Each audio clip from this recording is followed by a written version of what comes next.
United States conducts military operation in Venezuela.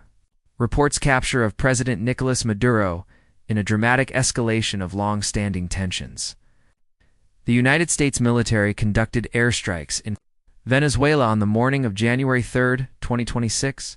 U.S. President Donald Trump announced the operation resulted in the capture of Venezuelan President Nicolas Maduro and First Lady Celia Flores, who were reportedly flown out of the country.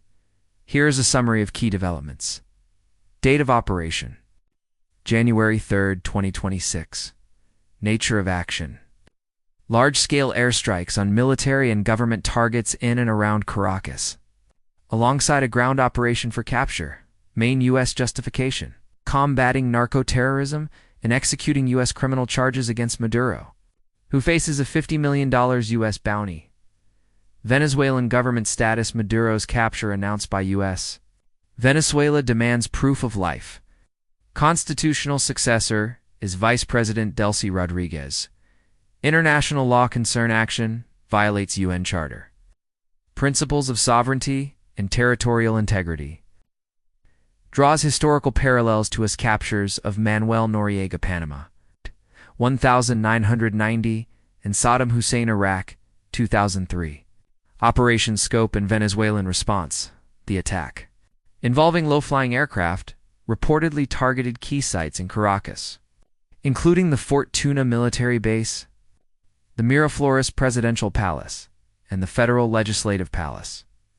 Venezuelan officials declared the strikes an extremely serious military aggression and have called for an emergency United Nations Security Council meeting. The government has lost contact with Maduro but has not officially confirmed his capture. Legal justification and U.S. domestic reaction. Officials state the operation was to arrest Maduro on outstanding U.S. indictments for narco-terrorism, conspiracy, and cocaine importation. Dating back to 2020, U.S. Attorney General Pam Bondi confirmed new indictments in the Southern District of New York. Reaction in Washington is sharply divided. Republican support: figures like Senator Tom Cotton RAR and Vice President J.D. Vance praised the operation as delivering justice.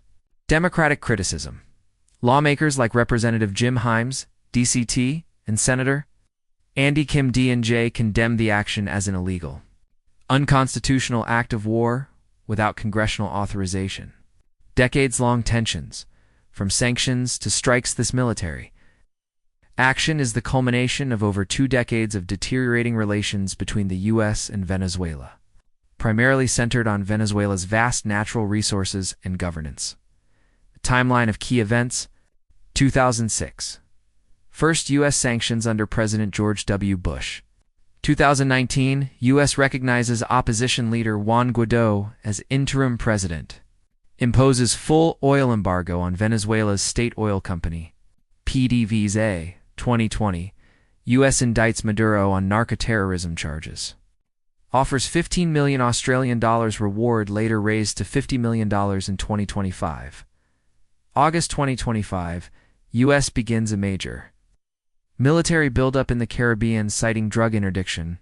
Airstrikes on suspected drug boats begin, resulting in over 100 reported fatalities. December 2025, U.S. seizes oil tankers off Venezuela's coast and sanctions companies for evading oil sanctions.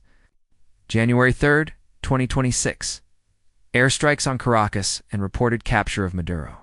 Strategic interests: oil and rare earth. Minerals analysis point to Venezuela's 303 billion barrels of proven oil reserves, largest in the world, and significant deposits of rare earth minerals as underlying strategic factors. U.S. National Security Advisor Stephen Miller recently claimed that US created the oil industry in Venezuela and that its oil should belong to the U.S. Venezuela's Orinoco mineral belt is also rich in resources like gold, diamonds, and coltan, which are critical for modern electronics, despite its resource wealth. Venezuela's oil production has collapsed to about 1 million barrels per day due to underinvestment, mismanagement, and sanctions. Unlocking this potential would require massive foreign investment and expertise. What's next for Venezuela? The immediate political future is uncertain. If Maduro remains in U.S. custody, Vice President Delcy Rodriguez is constitutionally next in line. However, a power struggle within the ruling Socialist Party, or a push by the U.S.-backed opposition, which recognizes the exiled Edmundo Gonzalez as president and is led by Nobel laureate Maria Corina Machado, is possible. Regional reaction has been critical. Colombia's government rejected the aggression against the sovereignty of Venezuela. While allies Russia and Cuba condemned the attack, the long-term stability of Venezuela and the broader region now hinges on the next steps by both Venezuelan political factions and the United States. I hope this comprehensive report is helpful. If you are interested in deeper analysis on a specific aspect, such as the legal arguments surrounding the operation or the potential economic impact on global oil markets, I can provide further details.